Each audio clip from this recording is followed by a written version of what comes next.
Assalamualaikum viewers and welcome to my channel Future Advocates. Today our topic is section 13 of Contract Act 1872, which is all about consent. But before going towards the topic, I request you all please subscribe my YouTube channel and press the bell icon. Section 13 says two or more persons are said to be consent when they are agree upon same thing in same sense. अच्छा, तो हमारे पास consent section क्या कहता है? दो या दो से ज़्यादा इंसान जब एक ही चीज़ पे एक ही सेंस में कंसेंट एग्री करते हैं तो वो हमारे पास होता है कंसेंट। कंसेंट असल है क्या? कंसेंट होती है विल, एक मर्ज़ी शो करना। फॉर एग्ज़ाम्पल कि कोई भी बंदा अगर किसी को प्रपोज़ल भेज रहा है, हम इसको ऐसे इलस्ट्रेशन के साथ समझते हैं कि ए ने प्रपोज़ल भेजा बी को उसका घर खरीदने के लिए, जो कि ए ने कंसिडरेशन उसकी बताई है 10 लाख। तो बी ने भी उसी सेंस में उसी डील को एक्सेप्ट कर लिया। उसी सेंस में कैसे किया, उसी चीज़ में कैसे किया? ए ने जो घर बेचा है, बी की तरफ जो प्रपोज़ल भेजा है कि मैं ये फ़लाँ घर बेच रहा हूँ मेरा जो है, और ये इतनी कंसिडरेशन में, तो बी ने कहा जी बिल्कुल मैं इस घर को लेने के लिए राज़ी हूँ, रज़ामंद हूँ। तो सेम थिंग कैसे हुई कि जो घर ए बेच रहा है वही घर बी भी एक्सेप्ट कर रहा है कि हाँ मैं ये घर लेना चाहता हूँ। और सेम सेंस कैसे हुआ? सेम सेंस इस तरह से हुआ, जो ए ने इसको 10 लाख कंसिडरेशन बताई तो बी भी 10 लाख कंसिडरेशन में ही ले रहा है। अब अगर बी हमारा यहाँ पे ये कह देता कि जी बिल्कुल मैं घर लेने के लिए तैयार तो हूँ, पर ये जो आपने प्रपोज़ल भेजा है ये वाला आपका 200 गज़ वाला घर नहीं, मैं लेना चाहता हूँ 700 गज़ वाला घर, तो ये जो है कंसेंट नहीं हुई।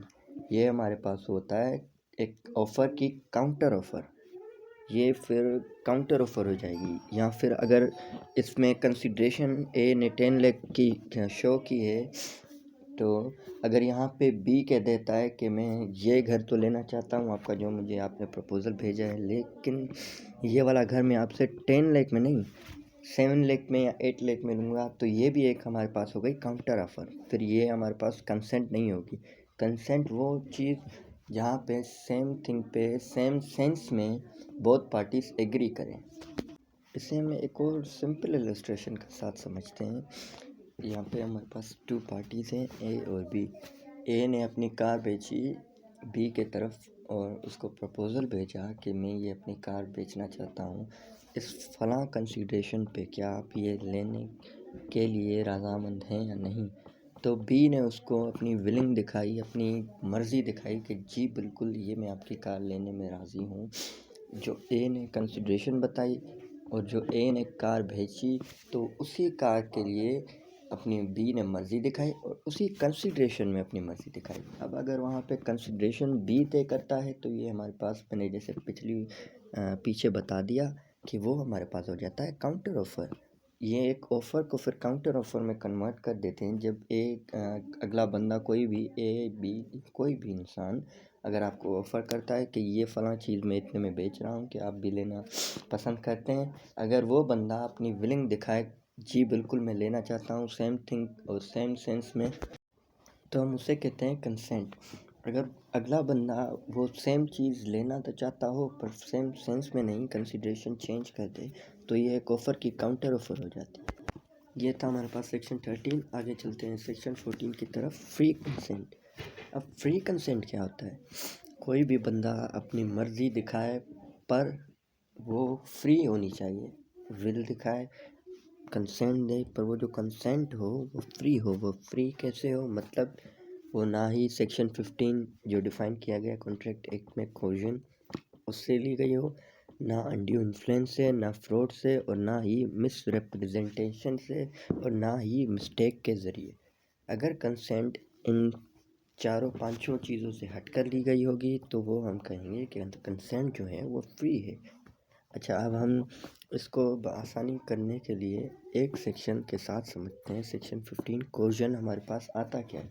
कोर्जन वो एक एक्ट होता है जिसमें कोई भी बंदा, कोई भी इंसान किसी भी दूसरी पार्टी को, कोई एक पार्टी किसी दूसरी पार्टी को अपने कॉन्ट्रैक्ट में लाने के लिए फोर्सफुली उस पर अपनी विलिंगनेस बोलती है कि आप अपनी विलिंगनेस इजहार करें, उस पर थोप देती है कोई भी फैसला ज़बरदस्ती से। फॉर एग्ज़ाम्पल इलस्ट्रेशन के साथ समझते हैं हम इसको। ए ने कंसेंट दी बी की उसको अपनी प्रॉपर्टी सेल करने के लिए बहुत ही कम प्राइस में। जो बी की प्रॉपर्टी थी, ए ने उससे कंसेंट ले ली कोर्जन के थ्रू कि ये आप मुझे सेल तो करेंगे पर बिल्कुल ही चीप रेट में। वो जो है फोर्सफुली उससे कंसेंट ली। अब फोर्सफुली कैसे उससे कंसेंट ली?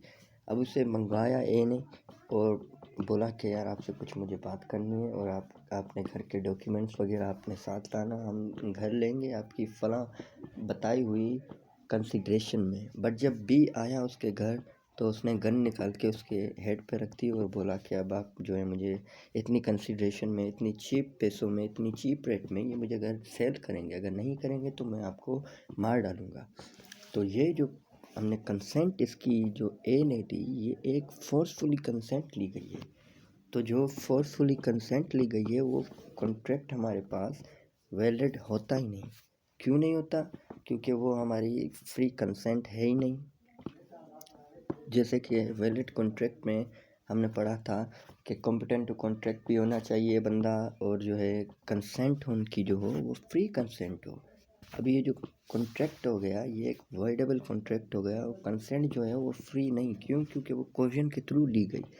अब ये कॉन्ट्रैक्ट जो इन दोनों के बीच में हुआ है ये depend upon the agreed party है कि वो अब इसको क्या करता है कि वॉइड करार देता है, ब्रीच कर देता है, या उसको वैलिड करार देता है। अब ये एक कॉन्ट्रैक्ट तो हुआ पर जो कंसेंट इसकी ली गई वो एक हमारे पास कोर्जन के थ्रू ली गई, तो ये एक वैलिड कॉन्ट्रैक्ट भी नहीं। और इसमें एक लाजमी बात ये भी होती है कि जो कंसिडरेशन हम देते हैं वो एक लीगल कंसिडरेशन होनी चाहिए।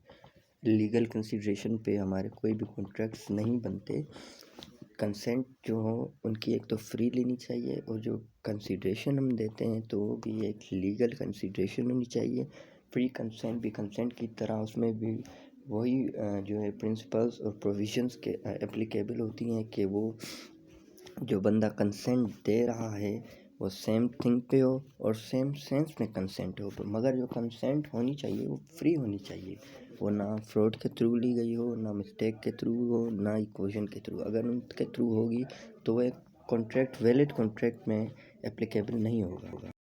अगर इस एक कॉन्ट्रैक्ट की जो है कंसेंट कोशन फ्रॉड या मिस रिप्रेजेंटेशन या मिस्टेक से ली जाएगी तो ये जो कॉन्ट्रैक्ट फॉल कर जाएगा वो एक दूसरे टाइप्स ऑफ कॉन्ट्रैक्ट में चला जाएगा। ये कंसेंट फ्री नहीं तो एक वैलिड कॉन्ट्रैक्ट नहीं होगा, ये दूसरे कॉन्ट्रैक्ट में फॉल हो जाएगा, टाइप्स ऑफ कॉन्ट्रैक्ट में, जो कि वॉइड या वॉइडेबल। तो जो हमारे पास जो भी कॉन्ट्रैक्ट होते हैं उनमें हमें ये मस्ट है कि हमारी जो अगले पार्टी की एग्रीड पार्टी की जो कंसेंट हो वो फ्री कंसेंट ली गई हो, तभी हम उस कॉन्ट्रैक्ट को अगर आगे चल के कोई भी उससे ऑब्लिगेशन या ड्यूटी परफॉर्म नहीं करता तो तभी हम उस कॉन्ट्रैक्ट को बाउंड बाय लॉ करा सकते हैं। आगे चल के हम उस कॉन्ट्रैक्ट को चैलेंज कर सकते हैं, सूट कर सकते हैं। अगर ऐसा नहीं होगा तो हम उस कॉन्ट्रैक्ट को सूट नहीं कर सकते, ना चैलेंज कर सकते हैं, ना ही हम उस अगले बंदे को उसको बाउंड करवा सकते हैं कि वो हमारी अपनी ऑब्लिगेशंस और ड्यूटीज़ परफॉर्म करे, फुलफिल करे। क्यों? क्योंकि एक जो हम कॉन्ट्रैक्ट करवाएंगे अगर कंसेंट फ्री होगी ही नहीं तो एक वैलिड कॉन्ट्रैक्ट बनेगा ही नहीं। और कॉन्ट्रैक्ट वैलिड जो भी होते हैं वैलिड कॉन्ट्रैक्ट वही कॉन्ट्रैक्ट हम कोर्ट में चैलेंज कर सकते हैं। वॉइड एब इनिशियो कॉन्ट्रैक्ट हो तो वो हम कोर्ट में चैलेंज नहीं कर सकते, और वॉइडेबल कॉन्ट्रैक्ट तो हो सकते हैं लेकिन वो एग्रीड पार्टी पे डिपेंड करता है कि वो अगला बंदा अगर उस कॉन्ट्रैक्ट को वैलिड करार देता है तो वो कॉन्ट्रैक्ट वैलिड है, अगर वो ब्रीच करार दे के उससे कंपनसेशन लेना चाहता है तो वो ब्रीच हो जाएगा कॉन्ट्रैक्ट। तो ये था हमारे आज के टॉपिक्स, कंसेंट, फ्री कंसेंट।